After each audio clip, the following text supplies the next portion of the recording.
Welcome to Mind in a Bind. Take a breather, turn around certain ideas, and brighten up your mundane life with a fresh outlook. Listen on and tune in to the Takeaways from Life by Anita S.J.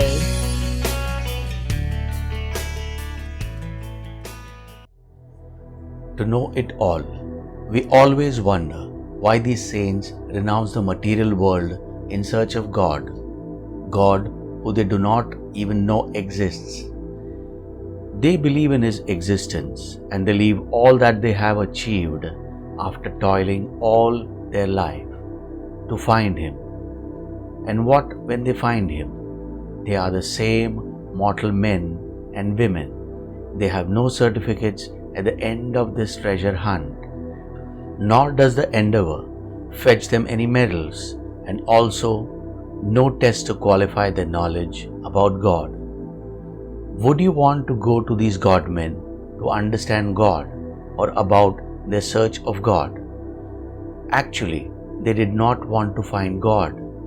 No one went in search of God in the first place. All of them, the God-men or the wise men, so we call them, went only in search of themselves, their true selves beyond the body. They walked on the path of spirituality to find the purpose or the beginning of life and the meaning of the end that is called death.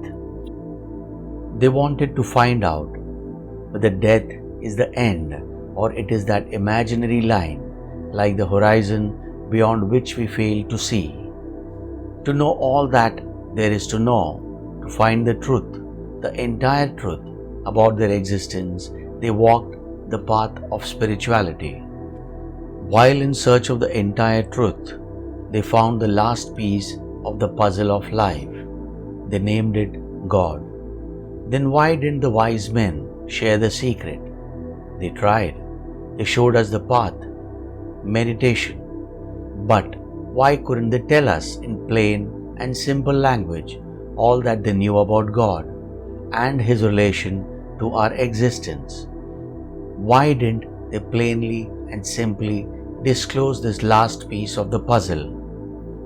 Oh, they did. They described in all possible ways the greatness, limitlessness of God.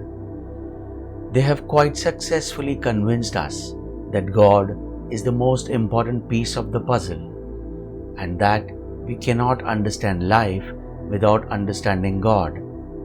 But we lost the essence of their learnings in the convenience of rituals and dogmatic formalities. Our intelligence just could not decipher the code named God. Our intelligence was not equipped to grasp it. We could just not comprehend. In truth, we all are potentially equipped to understand the truth.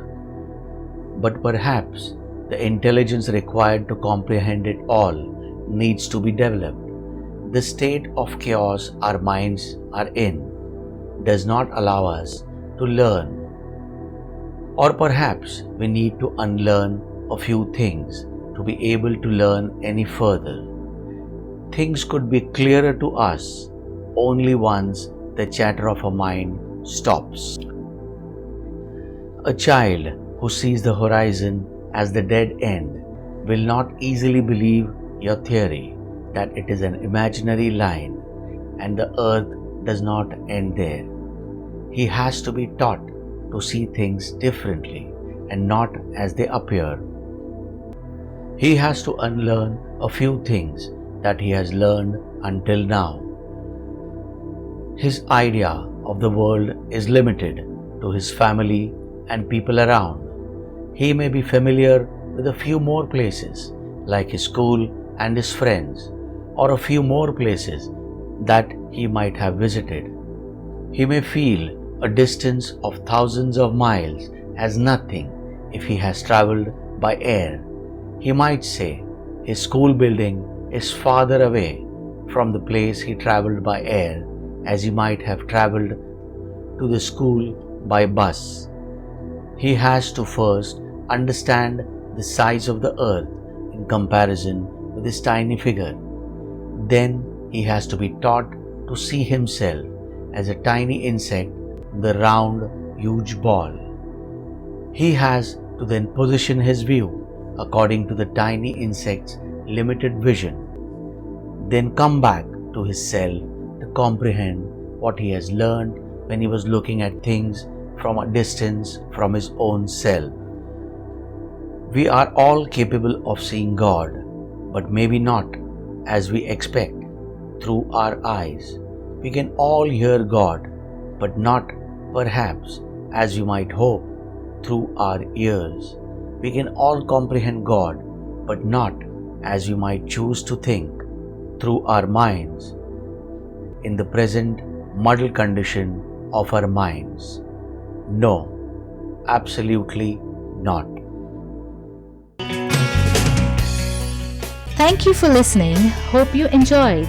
I am happier today. Share the thoughts, subscribe so that you don't miss on our upcoming episodes.